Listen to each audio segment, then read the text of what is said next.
All right, Shalom. Before I begin this lesson, I'd like to give all praises, honor, and glory to Yahweh Bahashem, Yahweh Shai Bahashem, Ruach Kodash. I would like to say double honors to my teachers, the men whom I've learned this truth from, the apostles, the bishops, and the elders of Great Millstone. I'd also like to say Shalom and salutations to the elect that's out there preaching this word in truth and sincerity. I'm the brother Shaquat from the branch of Great Millstone, Montreal, back with another lesson. And this lesson that I'll be getting into today is going to be going through Ruth, the first chapter. But I really wanted to deal with a specific point.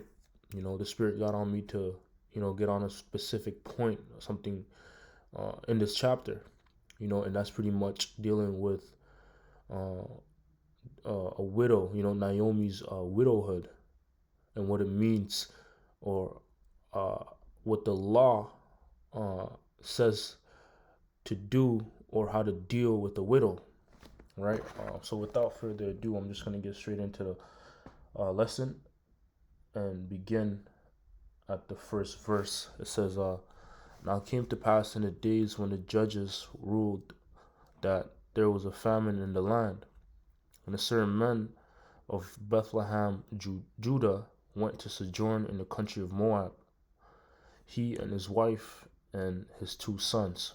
Right. This also goes to show you that Israelites, at this time you had Israelites amongst the other nations as well. But the most notable scattering, for lack of better words, was during the time of Antiochus. The time of Alexander. Because that time, even though you already had Israelites dwelling amongst the other nations, like we have the example here with Eliamik, if that's how you say his name, right? Which was an Israelite who went to dwell in the country of Moab. During the time of Alexander and Antiochus, that was a time that we were stripped from our heritage, right? But here, Eliamik and Naomi and his two sons, they knew that they were Israelites, but they were just dwelling in Moab. But when the Israelites were under Alexander, when they were captive under Alexander or Antiochus, what happened? They were stripped from knowing, or their name was taken away from them, and then eventually later on down the line, what would happen? Your children will forget that you're Israelites. All right, that's the point. Verse 2, and the name of the man was Elimelech. The name of his wife was Naomi, and the name of his two sons, Mahlon and Chilion, Ephraimites of Bethlehem, Judah. And they came into the country of Moab and continued there. All right, verse 3, and Elimelech, Naomi's husband, died, and she was left with her two sons. And they took them wives of the woman of Moab, the name of the one Orpha, and the name of the other Ruth. And they dwelled there about 10 years. And it says, and Mahlon and Chilion died also, both of them. And the woman was left of her two sons and her husband. Then she arose with her daughters-in-law, that she might return from the country of Moab, for she had heard in the country of Moab how that the Lord Yahweh had visited his people and given them bread. Right, so the famine ended, wherefore she went forth out of the place where she was, and her two daughters-in-law with her, and they went on the way to return unto the land of Judah. And Naomi said unto her two daughters-in-law, Go, return each to her mother's house. The Lord deal kindly with you, as ye have dealt with the dead with me. For Yahweh grant you that ye may find rest, each of you, in the house of her husband. And she kissed them, and they lifted up their voice and wept. And they said unto her, surely we will return with thee unto thy people. And Naomi said, turn again, my daughters.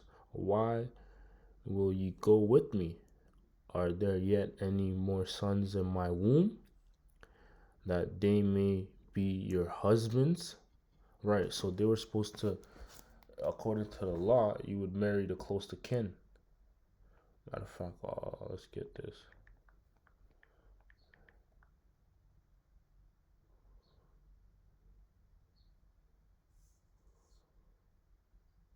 This is Deuteronomy chapter 25 and verse 5. I'm getting it on my phone, so lucky I'm not pulling it up on the screen here. But it's Deuteronomy 25 and verse 5. It says, if brethren dwell together and one of them die and have no child, the wife of the dead shall not marry unto a stranger. Her husband's brother shall go in unto her and take her to him to wife, and perform the duty of a husband's brother unto her. It says, and it shall be that the firstborn which she beareth shall succeed in the name of his brother which is dead, that his name be not put out of Israel. Right. So that's what's supposed to happen. That's what Naomi was saying. That, yo, listen, I don't have any. I'm already. My husband is dead. I won't be able to bear other children for you guys to marry. You know. And plus, matter of fact, the next verse it says, "Turn again, my daughters, go your way, for I am too old to have an husband. If I say I have hope, if I should have an husband also tonight, and should also bear sons, would ye tarry for them till they were grown? Would ye stay for them from having husbands? Nay, my daughters, for it grieveth me much for your sake that the hand of Yahweh is gone out against me." So, right, so she said, Slovakia, how you pause it.